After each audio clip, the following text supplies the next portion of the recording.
જય જવાન જય કિસાન મિત્રો, આજે આપણે એ વિષય પર વાત કરવાની છે કે ખેડૂતો 2023માં જે સરેરાશ આંકડો ગવર્મેન્ટનો હતો એમાં 10,874 ખેડૂતોએ આત્મહત્યા કરી અને 1995થી 2023નો જે ખેડૂત અને ખેડૂત સાથે જે મજૂરો જોડાયેલા છે એનો જે આંકડો છે એ 3,94,000 છે. તો જો આપણે એને ડેઇલીમાં કન્વર્ટ કરીએ ને તો ડેઇલીના 36 ખેડૂત પ્લસ મજૂરો આત્મહત્યા કરે છે. હવે આ આત્મહત્યા કરવાનું કારણ શું? તો ખેડૂતને પૂરતો ભાવ નથી મળતો, અને ભાવ ન મળવાનું કારણ શું કે જે લોકો ખેડૂતનું અન્ન ખાય છે ને એ ખેડૂત પાસેથી સીધો માલ ખરીદતા નથી, એના કારણે ખેડૂતને પૂરતું વળતર નથી મળતું, અને વળતર ન મળવાને કારણે એને ખેતીનો ખર્ચો ચડી જાય છે અને ઉત્પાદન પૂરું અને આવતું નથી ને ભાવ પૂરો મળતો નથી એટલે આત્મહત્યા કરે છે.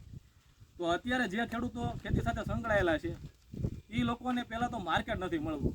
તો તમે સાંભળ્યું છે નવી પેઢી અને નવી બુદ્ધિનો ખેડૂત સાગર પટેલ, આ તમે વાક્ય ક્યાંક ને ક્યાંક સાંભળ્યું છે, તો તમે એને ફોલો કરો. ત્યાંથી તમને સાગર પટેલ તમારે કઈ ખેતી કરવી જોઈએ, કેનો તમને ભાવ મળશે અને ક્યાંથી તમને માર્કેટ મળશે એની માહિતી તમને ત્યાંથી મળી રહેશે. અને જે ખેડૂતોને ઓછા ખર્ચે ખેતી કરવી છે તો એના માટે મને ફોલો કરો.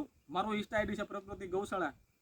તમારે ખેતી માટે કઈ દવા બનાવી ઘરે કે જેનાથી તમને ખેતીમાં જે ખર્ચો લાગે છે ખર્ચો ન લાગે અને સારું ઉત્પાદન મળે, અને તમે મને કોમેન્ટ પણ કરી શકો કે ભાઈ મારે આ વાવેતર છે તો મારે અત્યારે કઈ દવા છાંટવીને કઈ કઈ વસ્તુની દવા બનાવી, તો હું તમને બધી પ્રકારની દવા કઈ રીતે બનાવીને એની માહિતી હું પૂરી પાડીશ. તમે મને વોટ્સઅપમાં પણ મેસેજ કરી શકો છો. તમને ટાઈપિંગ કરતાં ન આવડતું હોય તો હું તમને ઓડિયો પણ મોકલી આપીશ, જેથી તમારે જે ખેતીનો ખર્ચો ચડે છે ને ખર્ચો નહીં ચડે અને પ્લસ માર્કેટ મળશે. તો તમે અમારી બંનેની સાથે જોડાયેલા રહ્યો કે જેથી તમને સંપૂર્ણ ભાવ મળે.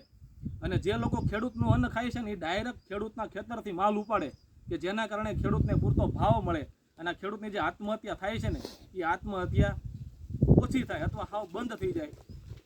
જય જવાન જય કિસાન મિત્રો.